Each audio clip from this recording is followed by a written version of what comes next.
I want to thank the members of this House who have risen to the challenge to cleanse this country of money laundering, of washwash, of being condemned to a pariah state. Every day, millions of shillings illegally acquired are stashed in bags and moved around secretly from place to place, exchanging hands and deposited in bank accounts, while the source of the finances is still unknown to many people. This money that would have been used to incentivize the daily struggle of the common Kenyan has been swiftly and easily been trickling down to the pockets of a few individuals in the country, who then begin the process of making it untraceable and clean. This is where the term money laundering features majorly, a term precisely used to refer to the illegal financial flows. But what exactly is money laundering? It is the backbone of the infamous Kenyan corruption complex, while in simple terms, money laundering is the process through which money acquired illegally, especially from government coffers, is moved around to conceal its origin.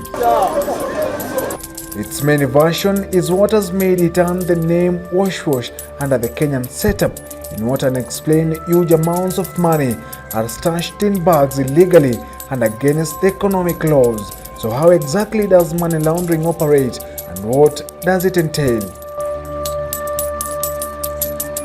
Unlike the perception that having fake currency sums up to money laundering, the washwash term has for long been misleading.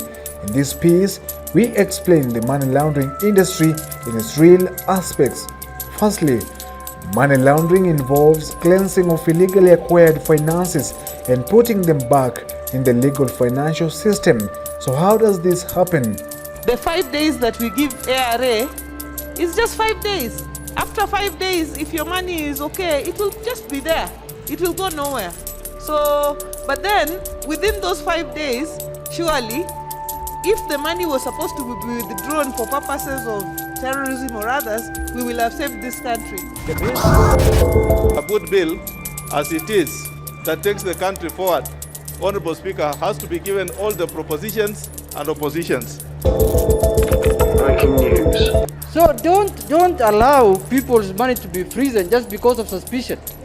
What Musimba is saying is putting up safeguards, Mr. Chair. Safeguards on how the rights of people can be protected under the Constitution. In a practice that has been associated with politicians and prominent business people, money laundering, popularly known as washwash in Kenya, has 3 stages. First is the placement stage, how the stolen or illegally acquired money is introduced into the system by breaking it into different deposits, which this means that an individual who has acquired huge amounts of illegal finances finds a way of breaking it into smaller quantities to allow room for its circulation. Usually, the money is stashed in cash to avoid tracing by the authorities. On the second phase of money laundering, the dirty money broken down in smaller quantities is then shuffled around the system unknowingly among its accomplices, who then are used as patterns to cleanse the money by use of legal means, and that's where the cleansing of the dirty money takes shape. The cleansing is the third phase of integration, where the money has now gone full circle in the system. The initially huge sum of money acquired illegally and broken down into small quantities through accomplices is now used to purchase assets within the real estate, shell companies with no offices, entertainment joints, casinos, and even high-end beauty and cloth lines. Eventually, the dirty money is now in form of assets and already in the legal financial system.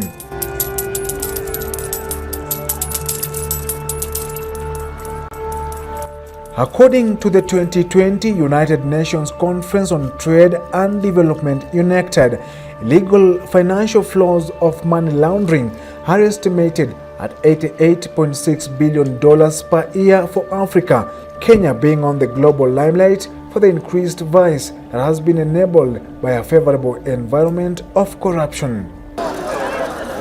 Money laundering is a global economic crime that in Kenya it has been categorized as a criminal offense. Such high-risk scheme carries a heavy penalty under the Kenyan laws. For a corporate body found involved in money laundering, a fine not exceeding 25 million Kenyan shillings or the amount of the property's value involved in the offense will be imposed. For individuals involved in money laundering, you get up to 20 years behind bars as the minimum jail term for laundering, or the extreme of death penalty for a capital economic crime.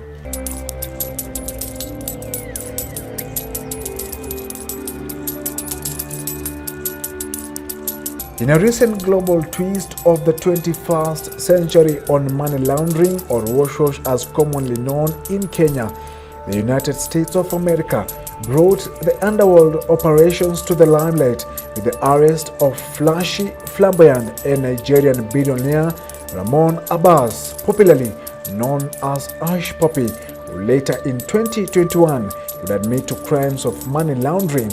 According to the Federal Bureau of Investigation's FBI, Hush Puppy, as popularly known, collaborated with his accomplices, some of them being Kenyans, to acquire money fraudulently and later on cleanse them with the purchase of assets. Even though the money laundering or wash scheme continues to evolve into different versions, the authorities are finding it hard to deal with illegal financial flows into the economic system. If we are not careful as Kenyans, let me say this today in public, if we are not careful, by the time we are done with this electoral cycle, we will have laundered criminals into our elective institutions, even up to about 40%. Money launderers, wash players, criminals, drug dealers, and all those, because they are the only ones who can access that amount of money. They will be writing laws for you.